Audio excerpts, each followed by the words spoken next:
Đây hôm nay nấu một nguyên con dê nha. Đây món gì? Đây, món con dê lòng đắng này mọi người. Đó mọi người xem này, hôm nay làm rất nhiều món luôn. Tại bên này là có ngày sinh nhật của Suy Tung. Sinh ra ngày 27 tháng 9 2022. Hôm nay thì cũng ngày 27 tháng 9 2023. Giờ tổ chức nấu nguyên một con dê nấu kiêu truyền thống thế nhá mọi người. Cũng có thuê thợ hết, tự nấu này. Mọi người xem này. Bên đây thì ốc lá chuối này. Chắc là cái ốc dê hoặc là ke gì đó.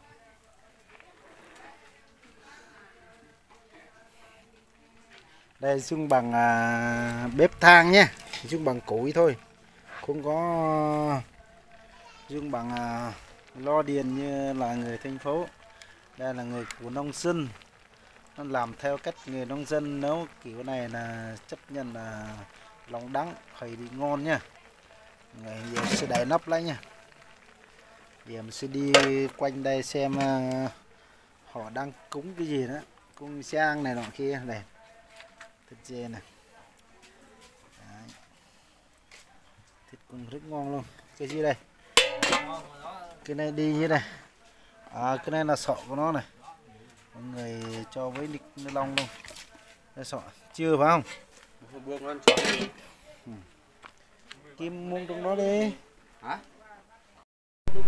Có chứ, phải cúng chứ.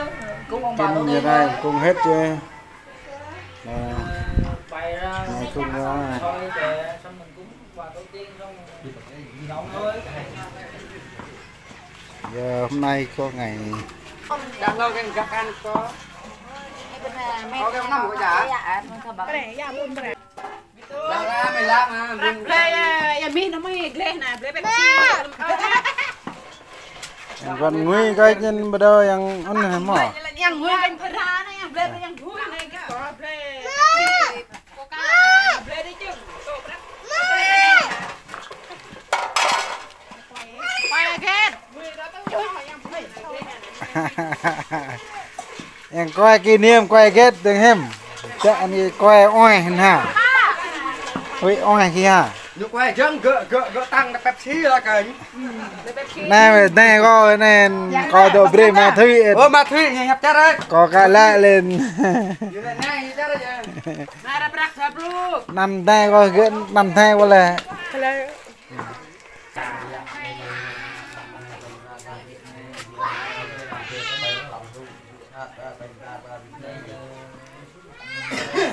Để thuê người từ Campuchia vào cùng nhau.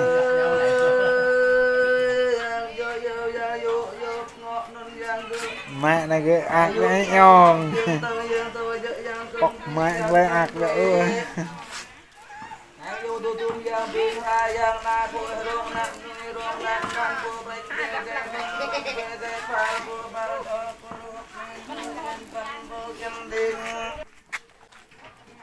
Đây thịt dê rồi mọi người thấy không, mọc xong được dê luôn. Không biết ngày này ăn có hết không nhỉ, mọi người xem này. Đấy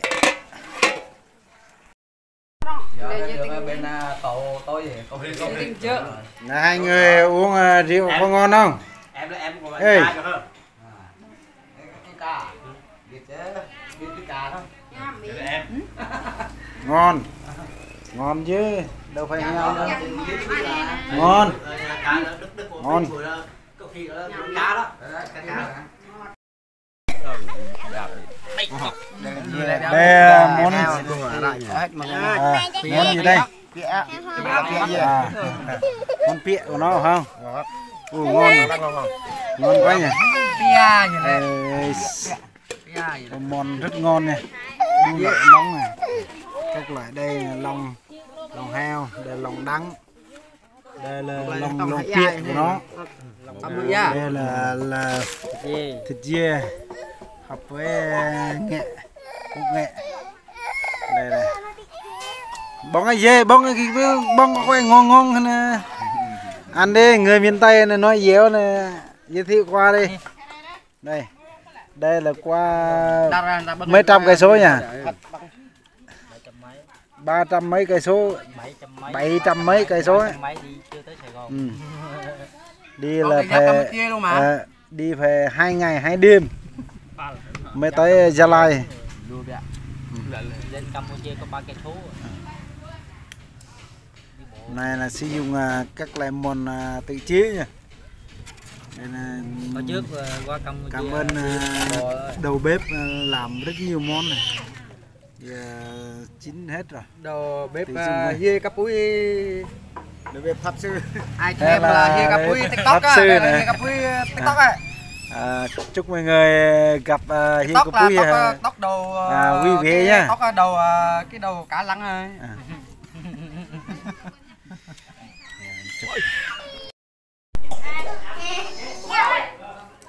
Kya pre dah mulai bong na share ni di. Kya pia share buông. Thôi queo na ham dang na. Khapo na mi na baho. Ta do klep.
bé cả bỏ đồ thêm lộn nữa đâu.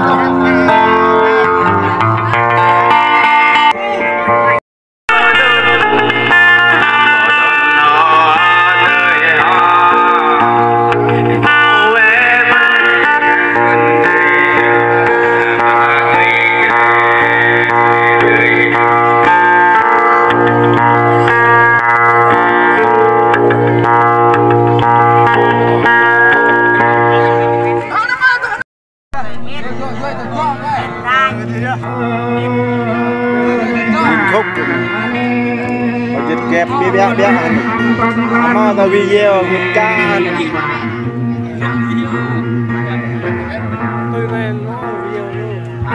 này dưới là có plei plò luôn quá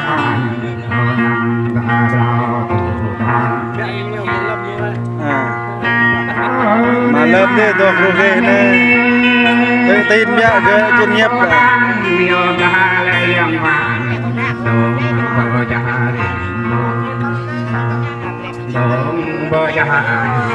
quay xoay không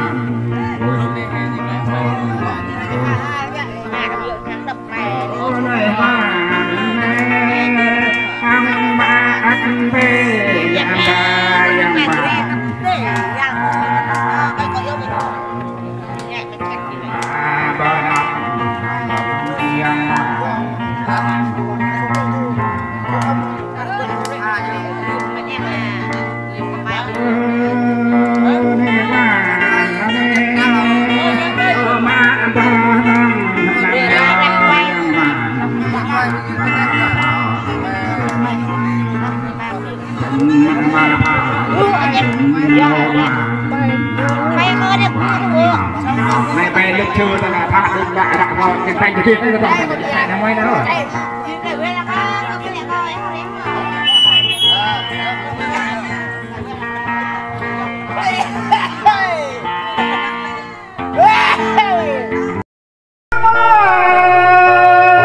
chạy chạy năm năm rồi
với lại người ta bố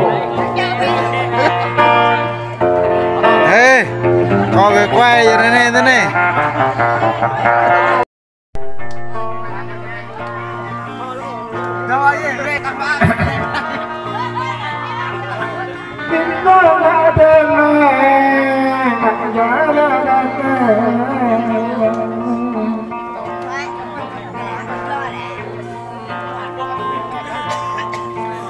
nghe tôi biết ra để hoặc quạt mà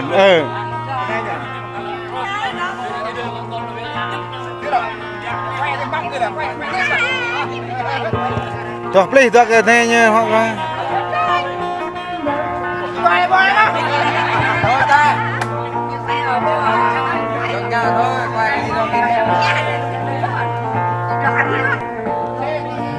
Tập đập nước tâm ta ta đưa bao ta nam tập đập nước tâm ta đi lắm.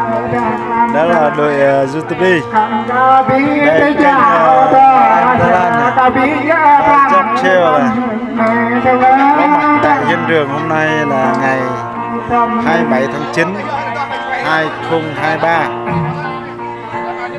Tổ chức rất là vui vẻ. Người hát Hồ Rama làng O Bung Sa Yago.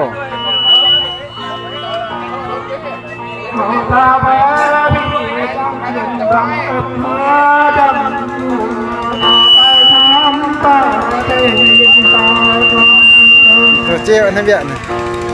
Đấy, việc này. Mô. Này có trong là pha đêm đã lọt.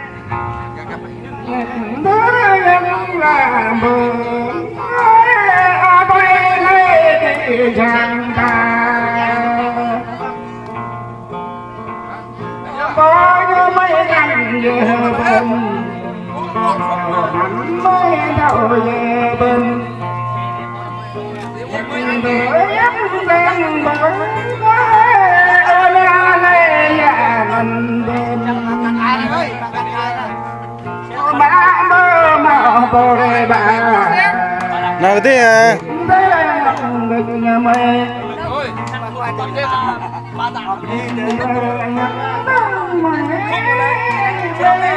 Bắt tay khách. Này khách đến nhà cào phải chết.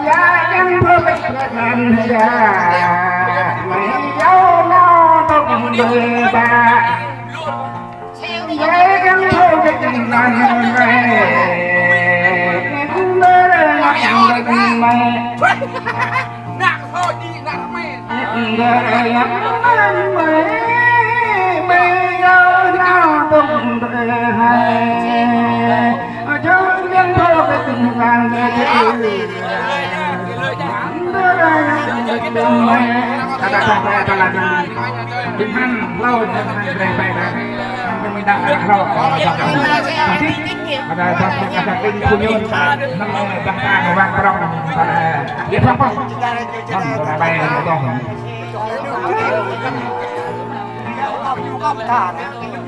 La từ Croe như này, Croe này. Nhìn la từ Croma như này. Ở đây. Bắt đầu tiếp tục đi. Bài này thôi. Dục đơn cái dục thả tông qua đâu Toàn có biết cần mà mang cái điện thoại một phía này rồi. Giờ mày quay ngay cái món tiếp. Đi còn cho ta tung qua về rồi to trong trận đi. Từng quay bên em in rồi toàn tiếp.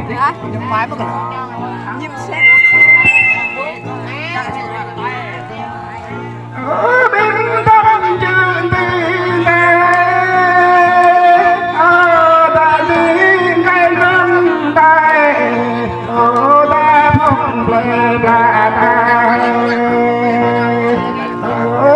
phong tất cả lệ cùng được dân vàng đồng lệ cùng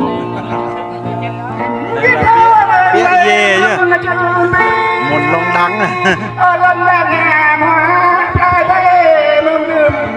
Lần này dạ ta nhớ mơm lên lần này ơi nhớ mà là lần này mi mà ta bơi chim về đấy ta nên đòi lại là em mang bài không ta bây giờ có tăng tăng gần cái đòi tăng bây giờ là em tha đừng đòi sao